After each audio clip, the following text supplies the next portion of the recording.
अरे की फोन ना करता मिलहु ना आवेलू।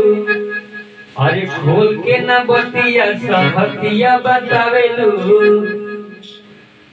कि तोहर संगतिया नतिया अब तो छल करता। रही कि हमनी के वीडियो बना के वायरल करता। अरे की फोन ना करता मिलहु ना आवेलू। खोल के ना बतिया करे जाहु बतावेलू कि तोहर संगतिया नतिया अब तो छल करता।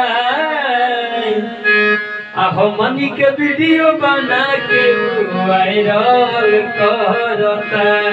लेकिन कहे के बाद अरे की राजा हो करे जावा करे लधा का धक धक धक धक धक। राजा हो करे जावा करे लधा का धक। बतिया बुझाए परदेसी बानी तड़पत बहुते बेसी। अब भइल पराने आका बक बक बक।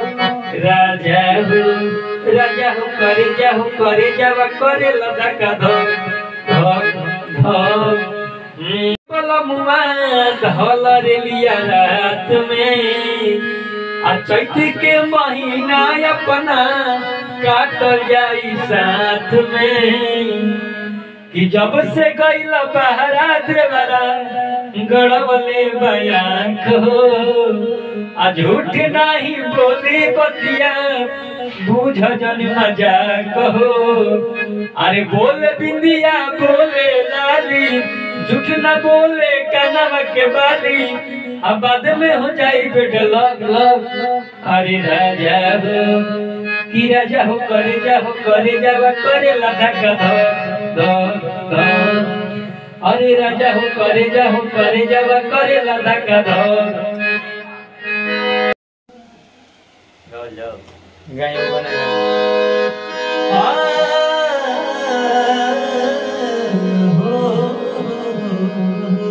वाह क्या बात है। अनजाने में मनवा बहक गईले हो। अनजाने में मनवा बहक गईले हो। बिना मौसम के बदरा बरस गईले हो। बिना मौसम के बदरा बरस गईले हो। और करो इंतजार यार पिपरा के छाँव में। करो इंतजार यार पिपरा के छाँव में। मिल खतिया जय हो पलमुआ के गाँव में। मिल खतिया जय हो।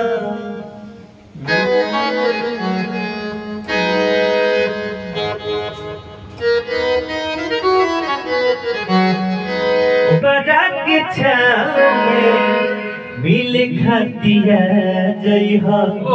पलमुआ के गाँव में मिल खतिया जय हो।